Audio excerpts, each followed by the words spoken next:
Hello everyone and welcome back to my channel NCERT Masterclass. Today we are going to take up the question and answers of chapter 6 of class 6, that is material around us. Now let us come to the first question. The first question is, visit your kitchen and observe how your parents have organized various edibles. Can you suggest a better sorting method, right it in your notebook. तो आपको kitchen में आपकी visit करनी है और आपको एक बार kitchen देखना है और उसमें जितने भी खाने की चीज़ें रखी हैं आप अपने आप से आपको सजेस्ट करनी है कि और भी बेटर तरीके से उसको किस तरीके से सॉर्ट किया जा सकता है या रखा जाता है, बेटर मेथड, और उसको आपकी नोटबुक में लिखना है. You can have any method by जो आपको अच्छा लगे. One of the methods I have written in the answer. Now see the answer. One will be,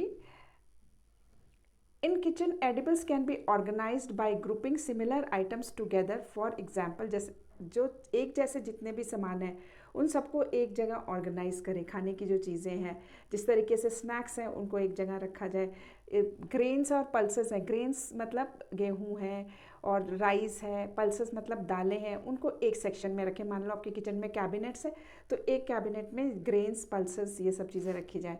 spices in other section. Spices मतलब हल्दी, नमक, मसाले, ये सब एक अलग सेक्शन में. इसके अलावा snacks and ready to eat items in a separate section. Snacks जैसे आप खाते हो चाय, टी टाइम पे, it could be biscuits, it could be नमकीन्स and other things, rusk. This kind of ready to eat items जो होती हैं वो सारे के सारे एक सेपरेट सेक्शन में, चिप्स है, ये सब चीज़ें एक सेपरेट सेक्शन में रखी जा सकती हैं.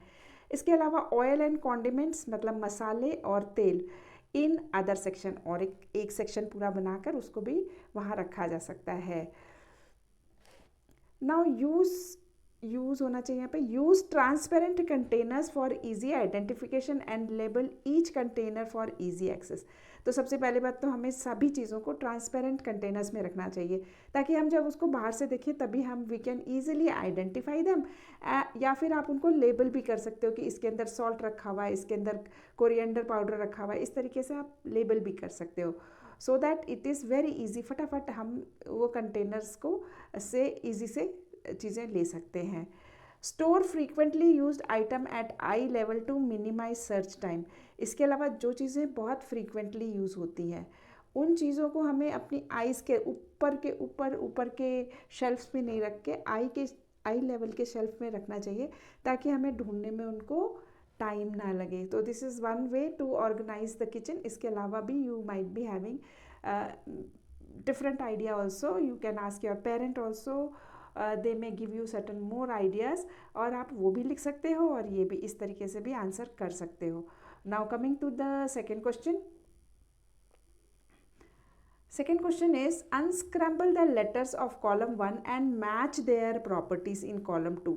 तो जैसे अगर मान लो हम इसको अनस्क्रैम्बल करते हैं तो ये आ जाएगा matter, MATTER, matter, MATTER, matter. तो ये वर्ड हमने अभी मटेरियल अराउंड अस में पढ़ा है. और मैटर क्या होता है? It occupy space and has mass. तो इसका राइट वो हो जाएगा ये वाला. इसके बाद ये अगर हम अनस्क्रैम्बल करते हैं तो ये आ जाएगा soluble, SOLUBLE, soluble. Okay. Now soluble का मतलब क्या होता है? Mixes completely in the water. अब इस वाले को अगर आप अनस्क्रैम्बल करेंगे तो ये आ जाएगा ट्रांसपेरेंट. Okay, transparent. और transparency objects can be seen through clearly through it. ये इसका सही मैच द फॉलोइंग होगा. अब ये लास्ट वर्ड होगा lustre, LUSTURE.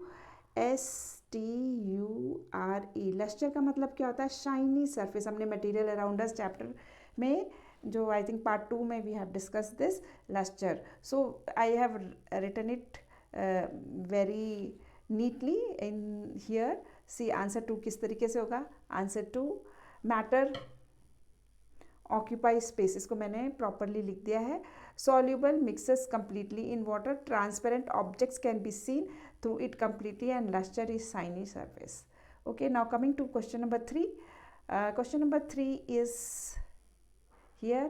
The containers which are use to store material in shops and home are usually transparent.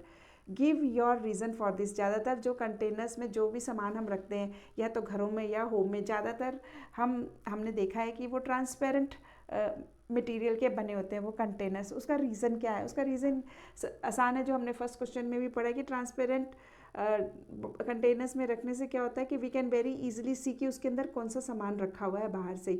सो उसको हम बहुत इजीली एक्सेस कर सकते हैं। So this is the reason and how we are going to answer that I will tell you. See transparent containers are used in shops and home because it help us to identify the things placed in it without opening it। बिना खोले हुए हमें बाहर से ही पता चल जाता है इसके अंदर दाल रखी है, इसके अंदर सॉल्ट रखा है, इसके अंदर वीट रखा है।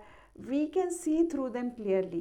बिना खोले हुए हम उसको बहुत आसानी से देख लेते हैं और हमें पता चलता है कि इस वाले कंटेनर में स्नैक्स रखे हैं, इस कंटेनर में बिस्किट्स रखे हैं। That is very easy to see. This makes it convenient to find and access items easily. तो इससे हमें कन्वीनियंट हो जाता है, हमें चीज़ें फटाफट मिल जाती हैं और हम उसको ले सकते हैं। So this is answer number 3। Now coming to answer 4। Now we can do this here only.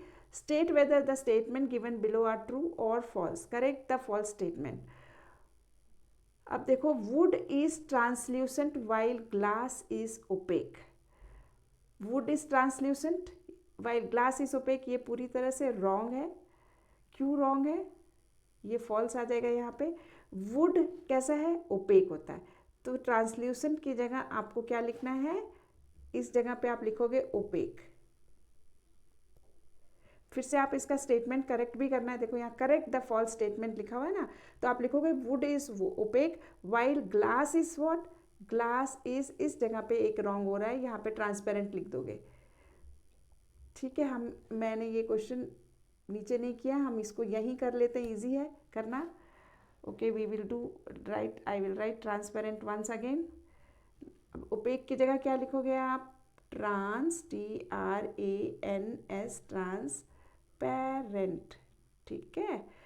Now next one is aluminium foil has luster while and eraser does not. Aluminium foil जो होता है, luster का मतलब होता है shiny surface, while eraser does not. Eraser जो होता है आपका रबड़ का बना होता है और एल्यूमिनियम फॉइल होता है उसमें लस्टर। तो ये चीज़ जो है, इसका आंसर तो ट्रू होगा, इसमें हमें कुछ करेक्ट करने की ज़रूरत ही नहीं है, क्योंकि एल्यूमिनियम की जो फॉइल होती है वो चमकती है, शाइनी सरफेस होता है, यानी कि लस्टर होता है उसमें। तो ये ट्रू है, आपको इसके अंदर कुछ भी करेक्शन करने की ज़रूरत नहीं है।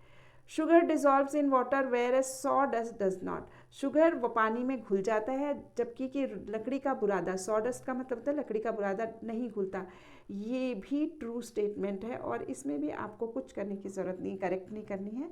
An apple is a matter because it occupies no space and has mass. तो ये जो स्टेटमेंट है ये फॉल्स स्टेटमेंट है, इसको हम करेक्ट कैसे करेंगे? एप्पल इज़ अ मैटर, ये करेक्ट है, बिकॉज इट ऑक्यूपाइज, नो है ना, इट, इसको हटा देंगे, it occupies space and has mass. That will be a correct statement, क्योंकि वो एक स्पेस ऑक्यूपाई करती है और उसका कुछ मास होता है एप्पल का, इसीलिए वो मैटर है। So in this way you will do it on your own. मैंने सारे आंसर्स बता दिए हैं। Now coming to the 5th question. We see chairs made up of various materials such as wood, iron, plastic, bamboo, cement and stone। ज़्यादातर हमें chairs इन्हीं सब material की बनी हुई मिलती है, या तो वो लकड़ी की होती है या तो वो लोहे की होती है, प्लास्टिक की, बैम्बू मटेरियल की, सीमेंट की या स्टोन्स की, जो बेंचेस हम पार्क्स वगैरह में देखते हैं। Following are some desirable properties of material which can be used to make chairs. Which materials are used to make chairs to fulfill these properties the most? अब ये देखो, इतने सारे मटेरियल्स की चेयर बनाई जाती है। अब नीचे कुछ प्रॉपर्टीज़ दी हुई हैं और हमें ये बताना है कि ये चेयर्स जो है हमें किस मटेरियल से बनानी चाहिए। जैसे हार्डनेस ऐसी डज नॉट बेंड और shake on sitting even after long use. तो ऐसी चेयर बनानी है जो कि काफ़ी हार्ड है और जो बेंड नहीं होती काफ़ी देर, या शेक नहीं होती काफ़ी देर बैठने से भी। तो ऐसी चेयर्स किस चीज़ से बनानी चाहिए? वुड से बनानी चाहिए, आयरन से बनानी चाहिए, प्लास्टिक से बनानी चाहिए, बैम्बू से बनानी चाहिए, सीमेंट, स्टोन। तो इसमें आंसर क्या आएगा?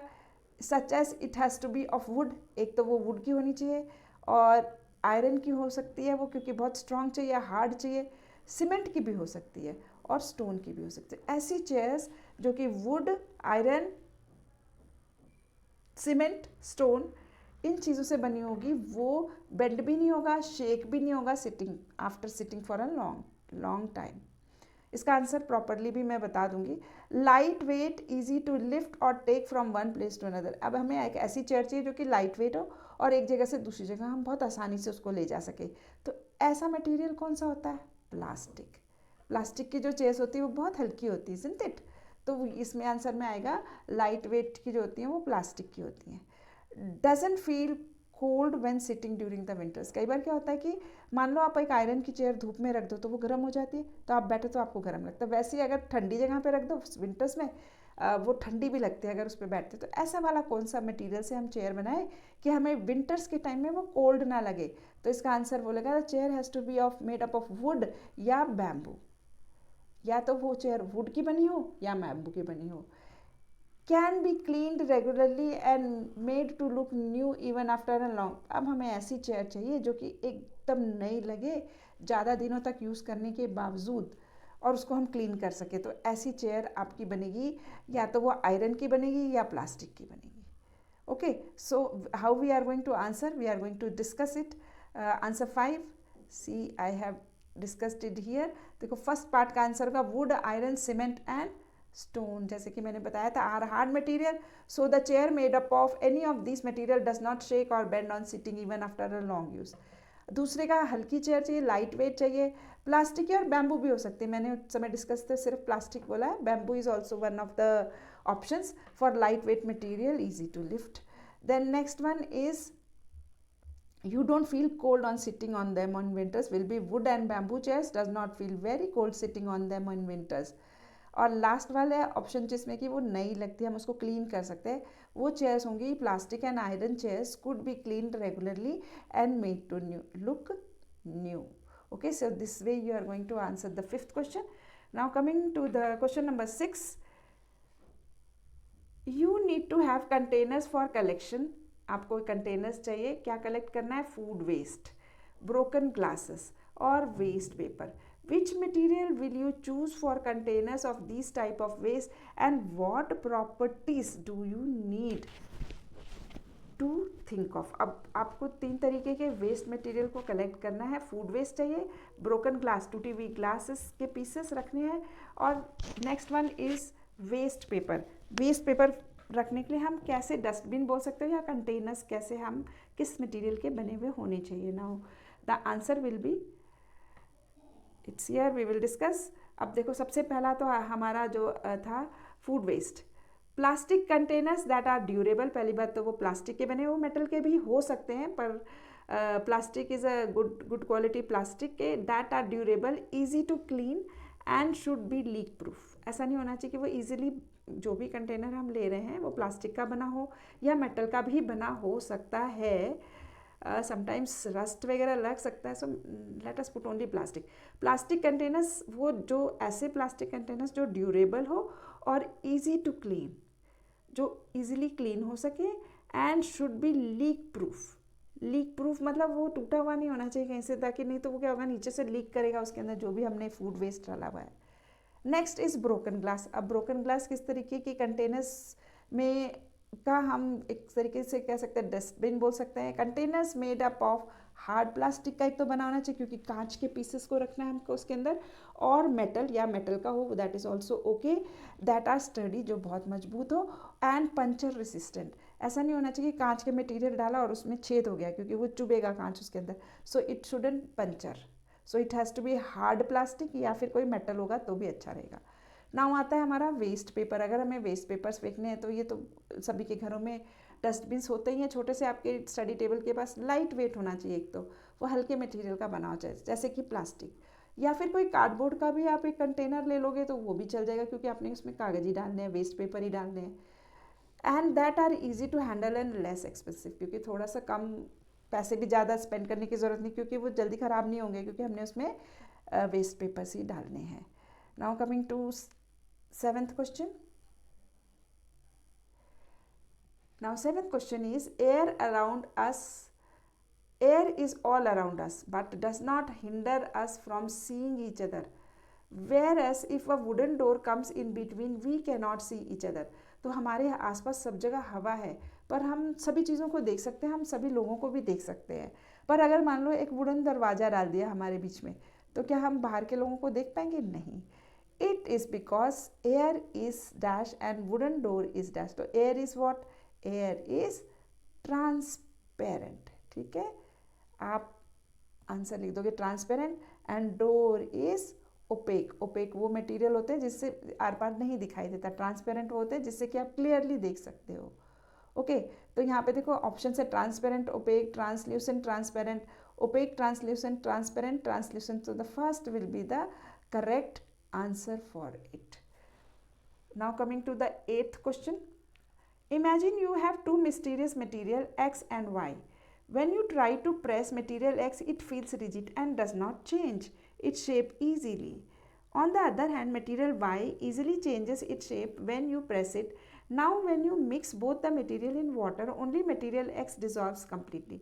देखो इसमें क्वेश्चन है कि हमारे पास दो मटेरियल है X और Y। जो एक्स मटेरियल की प्रॉपर्टी क्या है कि वो बहुत हार्ड है। हार्ड बोल सकते हो, रिजिड बोल सकते हो, वो बहुत हार्ड है। और हम एक्स मटेरियल को जब पानी में डिज़ोल्व करते हैं तो वो पूरी तरह से सॉल्यूबल है, घुल जाता है। ठीक है, और जो वाई मटेरियल है वो थोड़ा कंप्रेस होता है। On the other hand material is easily changes it shape, मतलब वो थोड़ा हम उसको प्रेस करते हैं तो वो थोड़ा कंप्रेस होता है, थोड़ा चेंज होता है उसका शेप। एंड सेकेंड, जब हम उसको पानी में डालते हैं तो it does not dissolve in it. ठीक है, तो अब हमें ऐसे कोई दो मटेरियल्स के नाम बोलने हैं। Let us discuss the answer. So how you are going to write the answer. 7 का देखो ट्रांसपेरेंट ओपेक था, वो मैंने लिख दिया। अब हम 8 पे आते हैं। X can be sugar.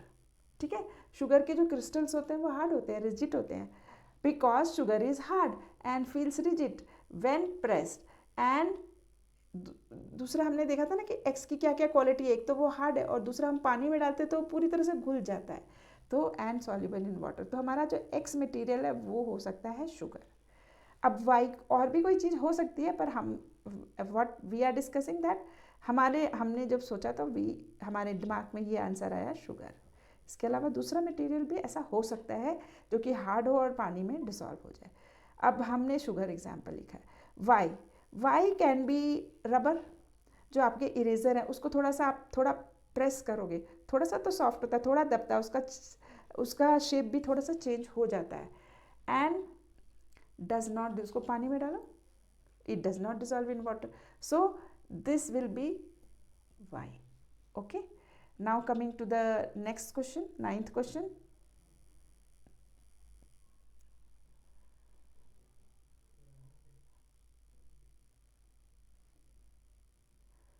Who am I? Identify me on the basis of the properties. I have luster. मुझ में शाइन है। तो ये क्या हो सकते हैं?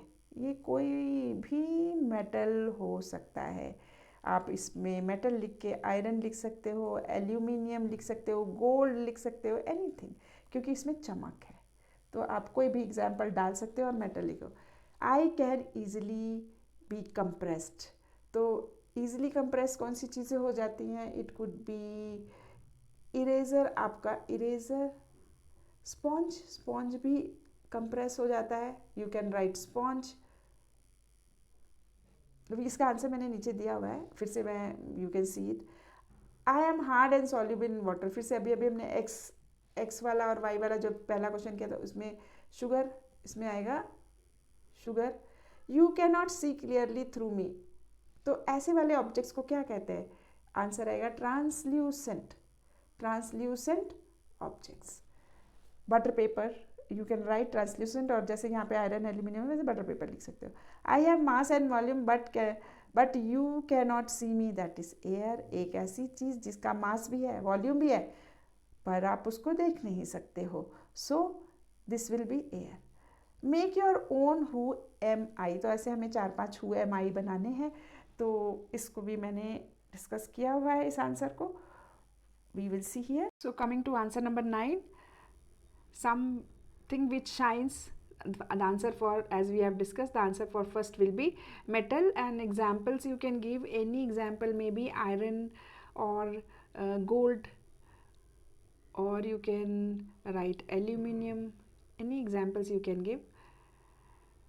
The next one is soft changes its shape, that example will be rubber.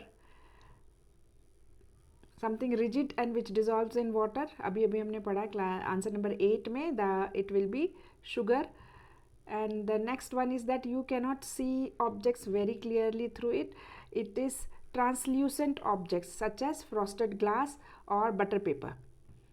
And the next one, through which we can see and has mass and occupy space, that one is air.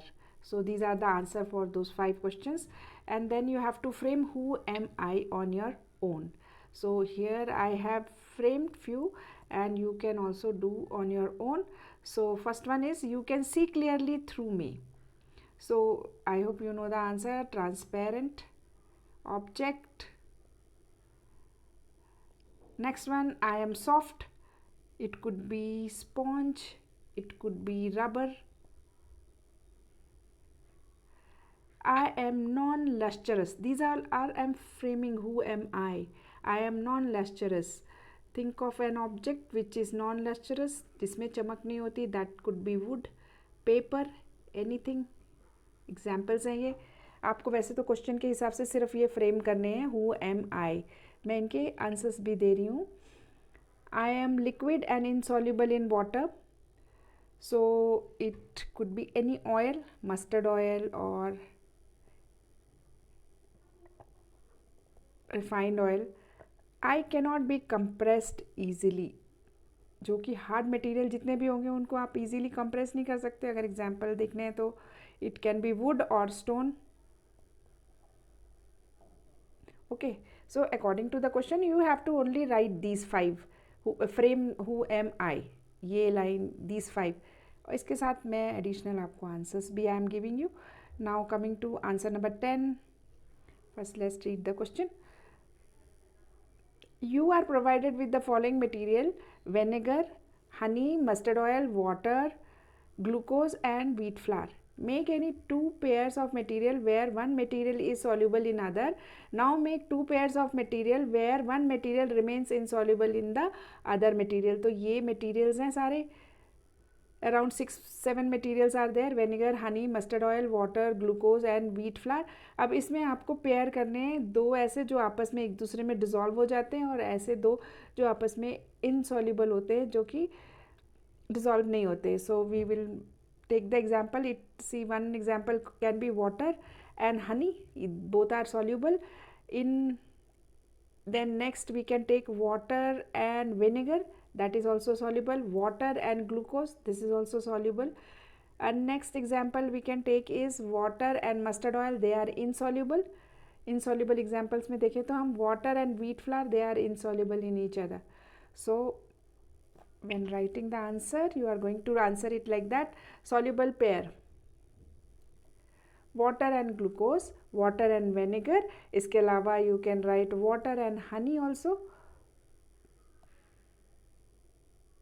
Insoluble pair, insoluble pair में आप लिख सकते हो water and mustard oil and water and wheat flour. इन दोनों को जब आपस में मिक्स करते हैं तो हमेशा जो ऑयल होता है, कोई भी ऑयल, मस्टर्ड ऑयल, ये पानी, वाटर ऐसे नीचे ग्लास में रहता है और उसके ऊपर तैरता है. It just floats above the water, it doesn't dissolves in it.